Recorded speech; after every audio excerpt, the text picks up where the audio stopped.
bukankah gedung kecil di belakang ada ruang medis? Daniel menyela Lily, memelototinya dengan dingin. Bagaimana kamu bekerja? Maafkan saya. Lily menundukkan kepala, tidak berani banyak bicara. Untuk apa marah-marah? Terdengar suara tuan besar dari belakang berkata pada Daniel, jangan mengganggu pasien yang sedang istirahat. Kalau ada masalah, bicarakan di ruang kerja. Daniel sangat murka tapi tetap ikut ke ruang kerja di lantai 1. Lily sangat tidak tenang. Rian melakukan sebuah gerakan tangan padanya mengisyaratkan agar tidak cemas. Setibanya di ruang kerja, Daniel bertanya dengan kesal, bukankah sudah sepakat untuk tinggal di gedung kecil belakang? Kakek mau membawanya ke sini untuk diobati. Aku tidak keberatan, tapi tidak perlu sampai harus tinggal di sini kan? Bahkan tinggal di kamar itu. Kamu juga sudah berjanji untuk menemaninya. Kenapa pergi lebih awal? Tuan besar bertanya balik padanya. Ini dua masalah yang berbeda. Daniel sangat marah. Berhubung kamu bisa membuat keputusan sendiri, aku juga bisa. Tuan besar berkata dengan tegas, di kamar itu ada peralatan lebih praktis untuk tinggal dan melakukan pengobatan. Ini rumahku. Daniel berseru. Kalau tidak ada aku, kamu punya rumah. Tuan besar menaikkan alis, aura yang mendominasi dan kuat muncul lagi. Kakek sungguh tidak adil. Terdapat api amarah dalam hati Daniel, tapi dia berusaha mengendalikannya. Aku terus mengalah, kakek malah terus meminta lebih. Victoria pernah menyelamatkan Carla. Dia berjasa pada keluarga Wellens. Tuan besar langsung membuat kesimpulan. Sekarang dia terluka parah, jadi tinggal di rumah kita untuk menjalani perawatan. Kamu malah marah-marah, apa itu pantas? Aku tidak bilang tidak mengizinkannya datang, hanya saja tidak boleh tinggal di kamar itu. Dia sudah di sana, memangnya kenapa? Tuan besar kembali berdalih.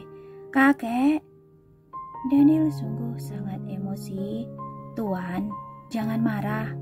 Sanjaya segera meredakan situasi dan menjelaskan, sebenarnya sebelumnya Tuan Besar tidak berencana membiarkan Nona Victoria tinggal di kamar itu. Benar-benar ingin mengaturnya untuk tinggal di gedung kecil belakang. Tapi saat tiba di rumah, tiba-tiba dia merasa tidak enak badan, perlu segera menghirup oksigen. Gedung kecil itu belum dibereskan sepenuhnya, maka sementara tinggal di sana dulu. Tidak perlu dijelaskan padanya. Tuan besar marah hingga sampai wajahnya pucat. Bukankah hanya sebuah kamar? Memangnya kenapa kalau tinggal sebentar? Sekarang aku bahkan tidak punya hak untuk mengatur. Tuan besar, jangan emosi. Daniel, kamu harus ingat. Tuan besar menunjuk Daniel, memperingatkannya dengan marah. Segala yang kamu miliki sekarang adalah pemberianku. Kalau tidak ada aku, kamu bukanlah apa-apa. Kalau kamu masih berani bertindak sembrono, tidak mendengarkan ucapanku, maka aku akan memberikan semua saham grup Wellens pada Billy. Tiba saatnya, Lorenzo akan membuatmu mati semudah mematikan semut. Kakek mengancamku. Ekspresi Daniel menjadi sangat muram, tatapannya juga menjadi dingin. Kakek sungguh mengira dengan meninggalkan kakek, aku tidak bisa melakukan apa-apa. Kamu bisa mencobanya. Tuan besar menunjuk padanya dengan kejam. Coba, ya coba. Tuan Daniel, jangan emosi. Rian segera menghentikan Daniel mengucapkan kata-kata kejam. Di saat yang sama, Sanjaya juga membujuk. Tuan besar, Anda jangan begitu emosi. Anak-anak sudah besar, harus diajari pelan-pelan. Anak-anak apa? Sudah 30 tahun, masih anak-anak. Tuan besar murka. Ketiga cicitku itu barulah anak-anak. Orang seperti ini demi obsesinya sendiri terjerat di masa lalu setiap hari, tidak memikirkan masa depan anak-anak. Egois. Siapa sebenarnya yang egois? Kalau bukan karena kakek egois, keluarga ini bisa menjadi seperti ini. Kamu masih berani memberi pelajaran padaku?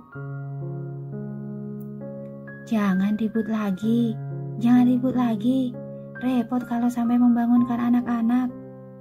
Sanjaya membujuk dengan cemas, melakukan sebuah gerakan tangan pada Rian di saat yang sama mengisyaratkan untuk menarik Daniel keluar.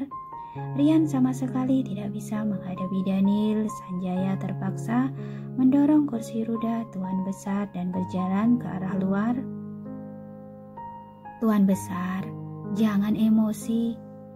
Kalau sampai ketiga anak itu melihatnya, mereka akan mengkritik Anda lagi. Dasar tua bangka, untuk apa kamu mendorongku keluar? Tuan Besar sangat emosi. Cepat berhenti, aku belum selesai memarahinya. Kalau Anda marah-marah lagi, ketiga anak itu akan bangun, terutama Tuan Muda Carlos. Dia bisa langsung tahu, meski hanya mendengar sedikit. Tiba saatnya, lihat saja dia akan menyalahkan Anda atau tidak. Hubungan kalian sudah membaik. Apa Anda mau mengacaukannya lagi? Ucapan ini sangat efektif. Tuan Besar tenang dengan sangat cepat. Tuan Daniel juga benar-benar malah membantah Anda seperti itu. Anda istirahatlah dulu, saya akan bicara padanya.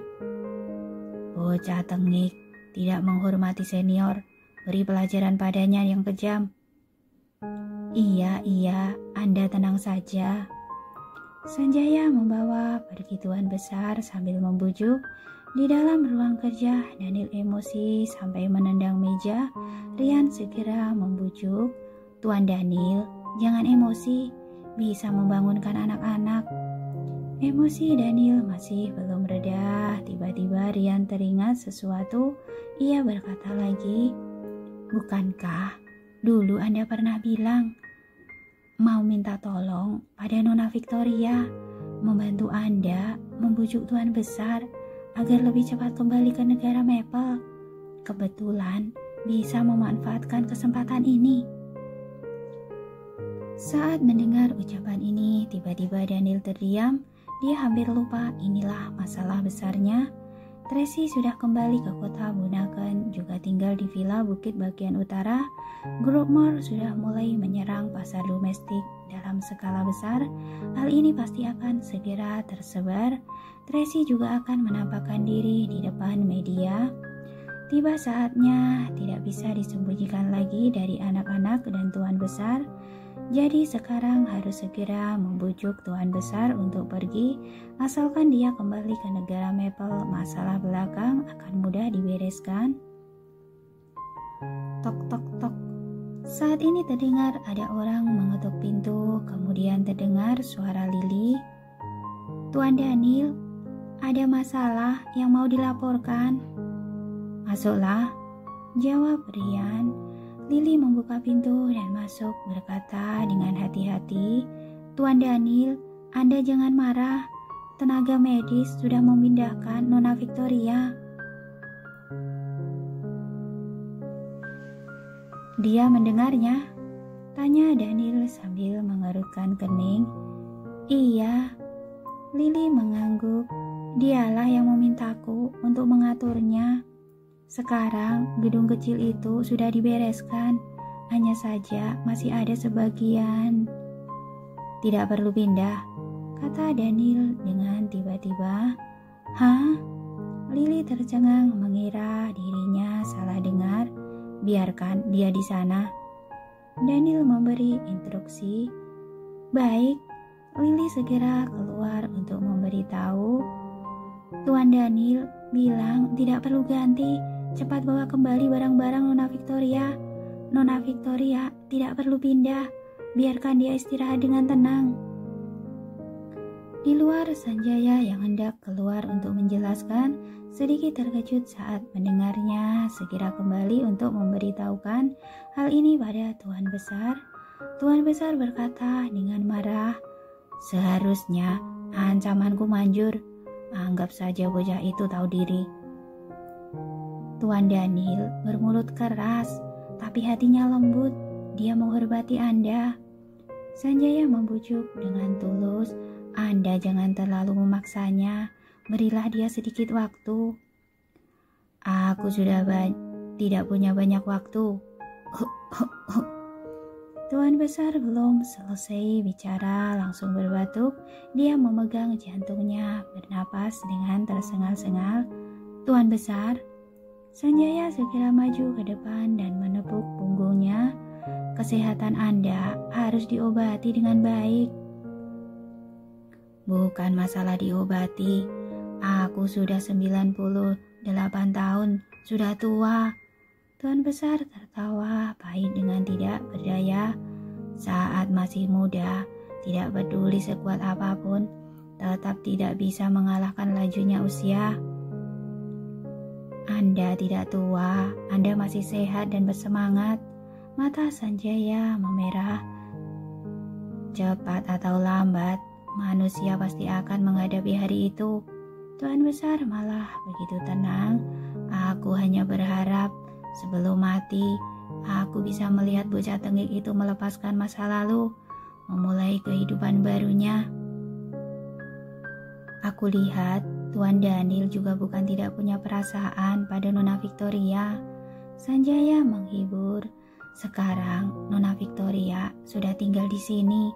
Kelak mereka akan lebih sering berinteraksi, otomatis akan muncul perasaan."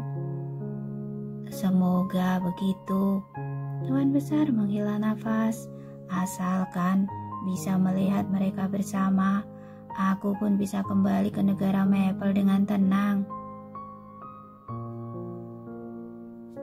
Daniel naik ke lantai atas melewati kamar itu, melihat beberapa tenaga medis sedang memapa Victoria dari kursi roda ke ranjang.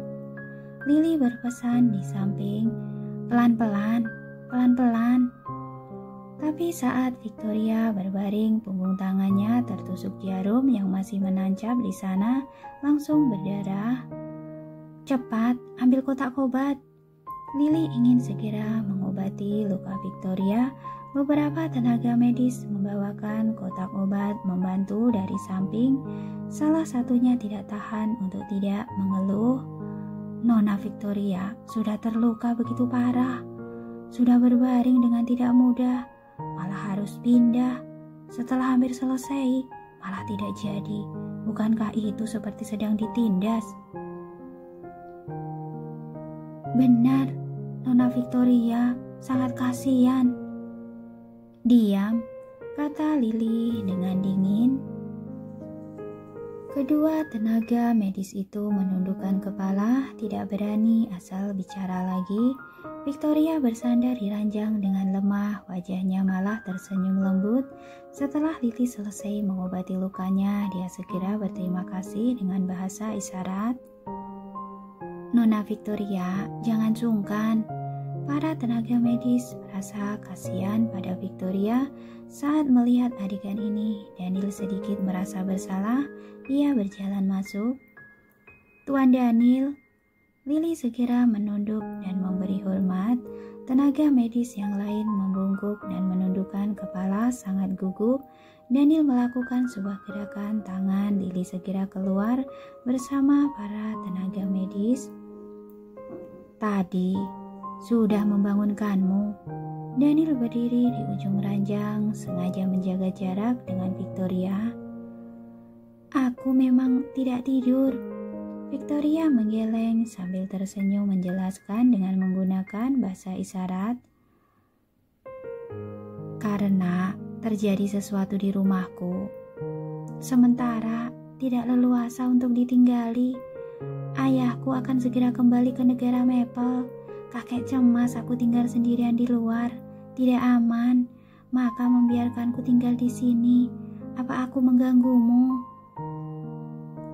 Dia pengertian, lembut, rendah hati, sungguh membuat orang tidak bisa membencinya. Tidak, kata Daniel dengan sungkan. Tadi aku bukan menyalahkanmu, kamu jangan marah. Aku mengerti, Victoria tersenyum lembut berkata dengan bahasa isyarat. Aku dengar dulu kamar ini adalah kamar milik nyonya itu. Aku menempatinya dengan tiba-tiba. Akulah yang salah. Besok pagi aku akan pindah. Tidak apa-apa, Daniel menghibur. Gedung kecil itu sudah lama tidak ditinggali, penuh dengan debu, tidak cocok untuk orang sakit. Kamu tinggallah di sini dengan tenang. Apa kamu tidak marah? Victoria melihatnya dengan tidak tenang. Tidak ada yang perlu dimarahi. Daniel menoleh dan melirik memastikan pintu sudah tertutup dengan baik, lalu berkata dengan terus terang, ada sesuatu, aku ingin minta bantuanmu. Aku? Victoria sangat terkejut. Apa yang bisa aku bantu? Selama berada di sini, kakek mengurusku terlalu ketat. Tidak baik untuk hubungan kakek dan cucu. Selain itu, kesehatannya tidak baik. Aku berharap dia bisa segera kembali ke negara Maple untuk menjalani perawatan. Daniel berkata dengan penuh maksud, bisakah kamu membantuku membujuknya? Tentu saja bisa, Victoria tersenyum. Tapi bujukanku belum tentu berguna. Aku akan berusaha. Terima kasih. Setelah berterima kasih, Daniel berbalik dan pergi. Saat melihat punggungnya terdapat perasaan rumit dalam sorot mata Victoria, Daniel kembali ke kamar mandi berbaring di ranjang, mengeluarkan ponsel yang dipakai saat berperan sebagai gigolo. Saat melihat catatan panggilan Tracy, dia tidak bisa menahan diri. Dia mengirimkan sebuah pesan padanya. Sudah tidur? Tracy tidak membalasnya. Daniel sedikit kecewa. Apa yang sedang dilakukan wanita itu? Malam hari Daniel memimpikan sesuatu yang aneh. Memimpikan Tracy mengarahkan pistol padanya, bertanya padanya kenapa membiarkan pergi saat itu, kenapa mengutus orang untuk membunuhnya, kenapa membuatnya dilecehkan, kenapa membuat Bibi Juni terbunuh. Dia berusaha untuk menjelaskan tapi tidak bisa mengeluarkan suara. Tracy menarik pelatuk ingin menembaknya. Saat ini Tuan Besar muncul menghampiri dengan kursi rodanya, mengatakan bahwa semua ini adalah perbuatannya, tidak ada hubungannya dengan orang lain. Tracy mencibir dengan keji. Kalau begitu, pergilah ke neraka. Kemudian dia menembak kepala Tuan Besar. Terdengar bunyi tembakan, darah memercik ke mata Daniel. Daniel langsung terbangun dari mimpi buruknya, melihat ke langit-langit sambil membelalakan mata, bernafas tersengal-sengal. Tidak boleh membiarkan tragedi seperti ini terjadi. Saat sedang berpikir, tiba-tiba terdengar suara teriakan dari luar. Mami! Daniel tersentak, segera bangkit dari ranjang berpakaian lalu pergi melihatnya. Saat bangun ketika anak melihat kamar yang pernah ditinggali maminya, ada orang mengira mami sudah kembali, maka segera menerobos dan berteriak. Tapi yang didorong keluar dengan kursi roda oleh tenaga medis adalah Victoria Hilton. Ketiga anak menghentikan langkah melihatnya dengan tercengang. Carlos membelalakan mata, kebingungan. Bibi Victoria, kenapa Bibi bisa ada di rumahku? Wajah kecil Carla dipenuhi kekecewaan tapi tetap menyapa dengan sopan. Bibi Victoria, apa Bibi terluka? Carlos mengerutkan kening, tidak mengatakan apa-apa. Victoria menjelaskan dengan bahasa isyarat sambil tersenyum. Aku mengalami kecelakaan mobil dan terluka. Karena rumah kalian ada peralatan medis, jadi Bibi tinggal di sini untuk sementara. Sudah mengganggu kalian. Oh, ternyata begitu. Carlos mengangguk berkata dengan sopan, semoga cepat sembuh. Aku juga mendoakan, semoga Bibi cepat sembuh. Carla tersenyum pada Victoria. Terima kasih Carlos, sayang. Carla sayang. Victoria berterima kasih dengan menggunakan bahasa isyarat. Sama-sama. Bibi Victoria. Tiba-tiba Carlos berkata dengan serius, Bibi, panggil nama kami saja. Sebutan sayang adalah panggilan papi dan mami pada kami. Tidak sesuai kalau Bibi memanggil kami seperti itu. Ekspresi Victoria sedikit canggung, segera mengubahnya. Baiklah, Carlos. Semoga cepat sembuh. Carlos menunduk dan memberi hormat padanya, lalu berbalik dan pergi. Ayo, turun sarapan. Carlos juga ikut turun ke bawah, hanya Carla yang melangkah maju bertanya dengan ramah. Bibi Victoria, apa Bibi sudah sarapan? Victoria menggeleng sambil tersenyum. Kalau begitu, turunlah bersamaku, kita sarapan bersama. Belakangan ini, Nenek Liana belajar membuat bakpo papi. Carla memperagakan sambil tersenyum.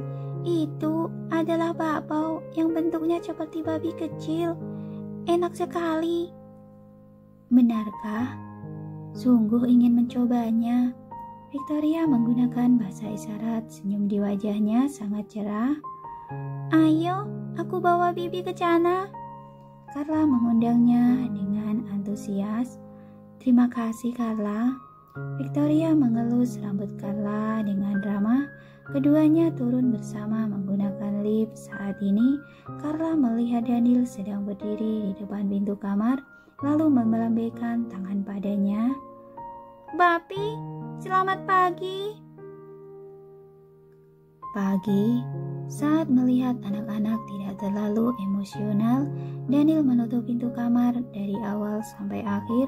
Sorot matanya tidak melihat ke arah Victoria. Victoria belum selesai mengatakan selamat pagi dengan bahasa isyarat.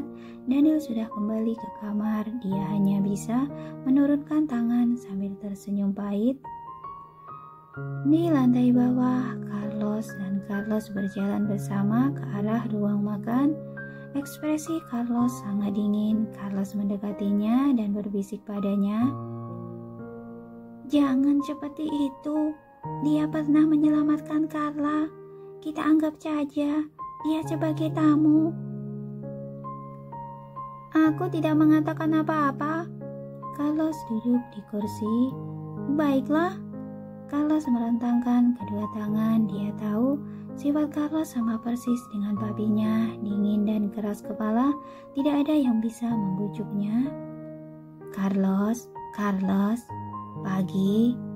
Saat ini Sanjaya menghampiri dengan mendorong Tuan Besar. Tuan Besar menyapa anak-anak dengan penuh semangat. Kakek buyut, pagi. Carlos membalas sambil tersenyum. Kakek buyut, pagi. Carlos membalas dengan sopan tapi terasa tidak terlalu akrab. Tuan Besar sudah menduga Carlos akan sedikit sulit menerima hal ini, tapi dia merasa anak-anak akan selalu mengalami sebuah proses. Mami mereka sudah meninggal cepat atau lambat. Papinya harus menikah dengan seorang mami baru, tapi saat ini dia tidak mengatakan dengan jelas pada anak-anak, hanya berharap Victoria bisa memupuk hubungan baik dengan anak-anak, lalu mencari kesempatan untuk mengatakannya pada anak-anak. Kakek buyut.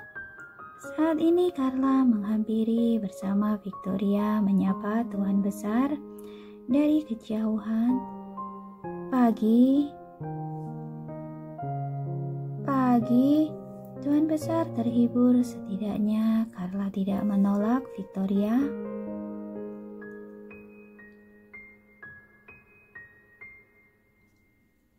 Victoria, bagaimana denganmu? Apa bisa terbiasa tinggal di sini? Tuan Besar bertanya dengan ramah. Semuanya baik-baik saja. Terima kasih, kakek. Victoria dengan perlahan memberi isyarat dan wajahnya yang pucat selalu dipenuhi dengan senyum yang lembut. Victoria sama seperti namanya, seperti yang bersih, suci, tidak ternodai, lembut dan elegan, selalu tidak tergesa-gesa, memberikan orang lain perasaan hangat dan lembut. Bahkan jika ada orang yang berprasangka buruk terhadapnya, dia tidak akan berbicara buruk tentangnya. Kelihatannya jika berbicara sedikit lebih keras saja padanya akan terasa seperti sedang menyakitinya. Nona Victoria, saya sudah menyiapkan sarapan khusus untuk Anda. Bibi Riana secara langsung menyajikan sarapan untuk Victoria. Terima kasih, Bibi Riana. Victoria memberi isyarat dan berterima kasih kepada Bibi Riana sambil tersenyum. Sama-sama, Bibi Riana dan para pelayan semuanya sangat menyukai Victoria. Di mata mereka, Victoria adalah orang yang baik, hanya saja dia tidak bisa bicara. Tuan Besar senang melihat semua orang sangat menyukai Victoria. Tuan Besarlah yang sengaja menginstruksikan Bibi Riana untuk menyiapkan sarapan khusus untuknya. Namun saat ini alis Carlos berkerut. Semuanya, mari kita makan. Tuan Besar menginstruksikan untuk mulai makan. Kakek buyut, selamat makan. Bibi Victoria, selamat makan. Carlos dan Carla menyapa dengan sopan. Carlos hanya duduk di sana mengerutkan kening dan memikirkan banyak hal. Tuan Besar menatapnya seperti ada yang tidak beres dengannya dan bertanya dengan hati-hati, Carlos, kamu kenapa? Tidak apa-apa. Carlos menundukkan kepalanya, kemudian makan. Tuan Besar tidak bicara banyak lagi. Dia merasa bahwa Carlos sekarang bisa berinteraksi dengan Victoria dengan baik dan tidak meledak-ledak. Itu sudah sangat bagus. Mungkin setelah beberapa waktu lagi, perlahan dia bisa menerima Victoria. Setelah sarapan seperti biasa, Tuan Besar mengantar ketiga anak itu berangkat ke sekolah. Carlos hari ini juga ikut ke sekolah dengan membawa tas sekolah kecilnya. Hari ini di sekolah ada sebuah perayaan, jadi dia harus pergi. Di perjalanan, Carlos dan Carla bermain dengan Tuan Besar, sementara Roxy di sebelah sedang menonton sebuah pertempuran. Sekeluarga sangat ramai dan mereka bermain dengan gembira. Hanya Carlos yang duduk dengan tenang. Dia beberapa kali pergi ke kamar mandi, lalu bersandar di sofa dengan lemas. Carlos, kemarilah, kita bermain bersama. Tuan Besar memanggil Carlos. Perutku tidak enak. Carlos memegang perutnya, alisnya berkerut erat. Mungkin karena pagi ini aku minum cucu dingin yang ada di kamar dan sekarang jadi sakit perut. Apa? Sakit sekali. Tuan Besar buru-buru memerintah. Cepat panggil Lili kemari. Lebih baik aku pulang saja. Carlos menutupi perutnya dan berkata, jika Bibi Lili datang, dia juga hanya akan memberiku obat. Aku tidak ingin berpartisipasi dalam perayaan sekolah hari ini. Baiklah. Tuan Besar mengerutkan kening dan mengangguk. Kakek buyut akan minta seseorang untuk mengantarmu pulang. Lalu minta dokter Lili untuk datang memeriksamu. Hari ini kamu istirahat saja di rumah. Iya, terima kasih kakek buyut. Carlos mengangguk. Tuan Besar segera mengatur beberapa pengawal untuk mengantar Carlos kembali ke rumah. Carlos segera berkata, kakek buyut, hari ini ada perayaan ulang tahun sekolah. Di sekolah pasti akan ada banyak orang yang tidak dikenal. Kakek buyut, harus membiarkan mereka tetap di sini untuk melindungi Carlos dan Carla. Biar sopir saja yang mengantarku pulang. Carlos menatap Carlos dalam-dalam dengan tatapan yang rumit di matanya. Bagaimana bisa hanya seorang sopir? Kakek buyut, tiba-tiba Carlos berkata, terakhir kali di pesta pekan olahraga taman kanak-kanak, sekelompok orang berpakaian hitam menerobos masuk, kemudian membawaku dan Carla pergi. Itu sungguh membuatku takut.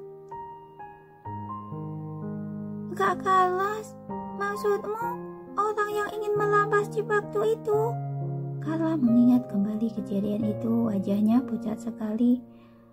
Aku ingat, orang itu sangat menakutkan. Dia melempar aku dan kakak ke dalam mobil. Lalu, dia masuk ke rumah kami untuk mengambil sesuatu. Betul, untungnya Mami dan Nenek melindungi kami. Iya, dia ingin mengambil chip yang ada di perut Roxy. Keduanya saling membicarakan tentang masa lalu, dan semakin mereka berbicara, mereka semakin ketakutan. Kakek buyut, aku takut. Carla memeluk Tuan Besar dengan manja. Aku tidak ingin pergi ke sekolah. Aku tidak ingin berpartisipasi dalam perayaan sekolah.